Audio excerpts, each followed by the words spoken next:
Hey, Life Coach, Pastor Mike here with another outtake from Sunday's sermon.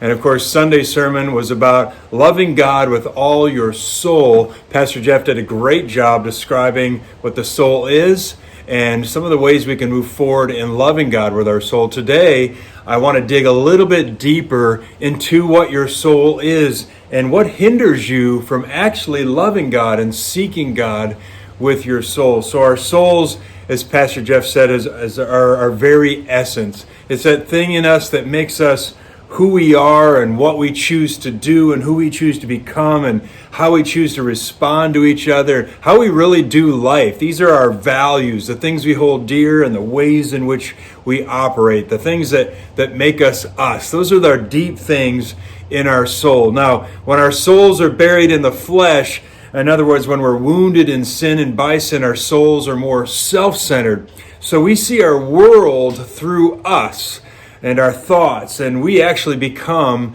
the center of who we are. The Bible describes our souls very often as something that's burdened, that's weighted down. And even after we receive Jesus, you think it would all be perfect. You know, we get a new heart and He gives us the mind of Christ, but something can remain in our souls. It's very heavy.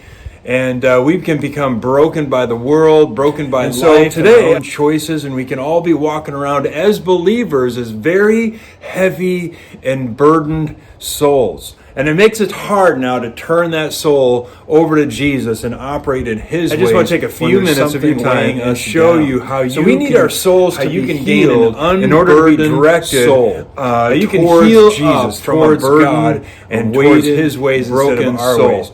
But God wants us to love Him with all our soul, and that's a problem because we really, as broken people, we tend to love us, right? We tend to love other things, and at the very least, we cannot even love at all when our souls are still so broken. And I'm going to show you 3 things you can start doing this week that can bring healing to your soul and lightness to your life so that you can begin to direct that soul towards Jesus and begin changing your ways in life towards His ways. So here's how you begin finding healing for your soul. I said 3, I meant 2. We're going to give you 2 things here and how to take care of that soul on a regular basis. This is something I continually do on a regular basis. Number 1, silence and solitude.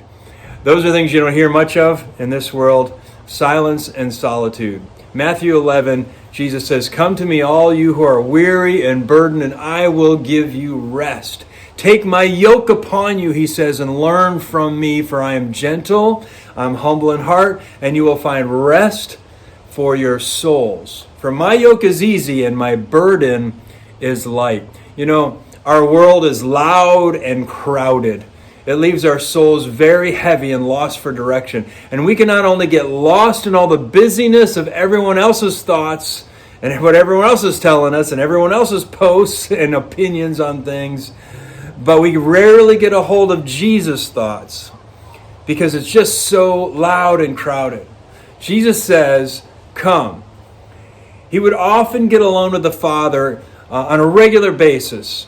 And when He returned, this unique thing, Jesus said, I only speak what I hear the Father speaking. And you know, I only do what I see the Father doing. And it's like He only heard things in the air while He was walking around, or when He went away to silence and solitude, did he rest in the lightness of His Father and hear His words and see what He wanted to do? And then He came back fully charged. His soul was just full in alignment with the Father. And so it's like Jesus says, the Father's ways have become mine because I can see and hear Him when I was in silence and solitude. I remember a time, it's years ago now, but my life was busy and I was at a conference and I was just asking God how to better lead and pastor those people that He'd given to me. And I was just kind of fretting, and just a counselor came up to me. He's a pastoral counselor, and he told me something to try.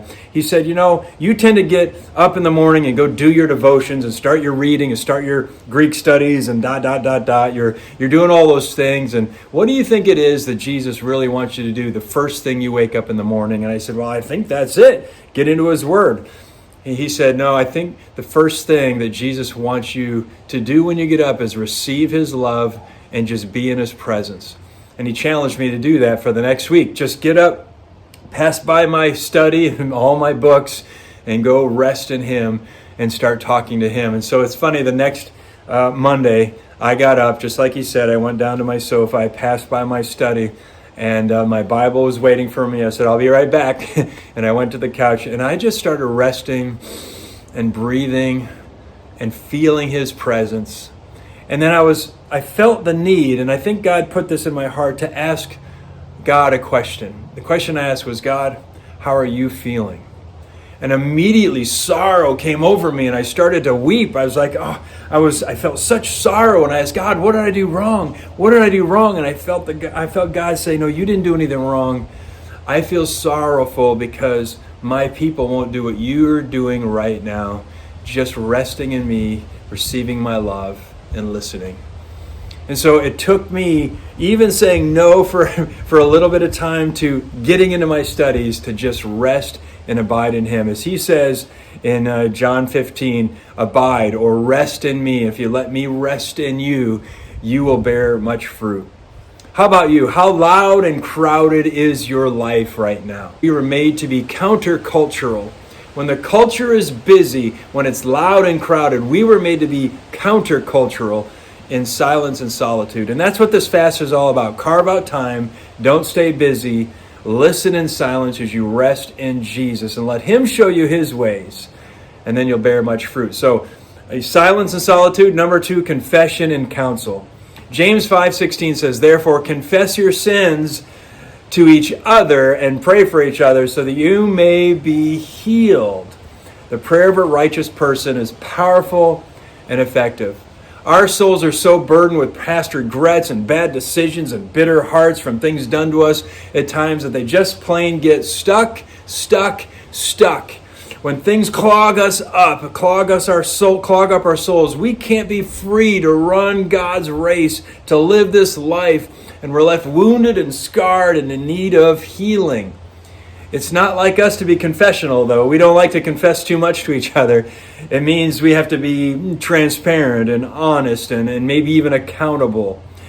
But confession just means to agree. You're not bearing your soul and all the dirty deeds. You're agreeing with another that you've got brokenness and you want to reveal that for prayer. That's all confession is. You're saying, I need some healing, and I'm going to open up a little bit and show you where my brokenness is. Whether I made a bad decision, something that was done to me, or I've got unforgiveness in my heart, I need to bear that out in front of you so that you'll pray for me. So it's not really like us to do that. We have to be this transparent person, but it's really the key, what God is showing us, the key to true healing. God's less concerned about our egos and more about our healing our souls, and he's more concerned about our usefulness to him. And so are we, honestly. And therefore, he wants us to open up and trust him with each other. He also wants our walks to include one another. He wants to use us in each other's life. It's a family thing. We tend to think that our walks are really us and Jesus. It's just me and you, Jesus. It's me and you in this life. But you know what? That's not true. The only time Jesus was all about just you and him is when he saved you. But after that, he puts you in his family so that we can help each other heal and run in victory. When we confess, people pray over us for healing, over all our brokenness, over all our bitterness, unforgiveness, the things we need to let go of and heal up. When we do that, then we can seek counsel. We seek counsel from each other. How do we live this life better? How do we move forward in peace, in joy, in Jesus, and in life, living life his ways and not our ways? So we confess and then we say, help me. You've got a better view right now and helping move forward. Give me scripture. Give me guidance. Give me more prayer and help me move forward. We need each other, people.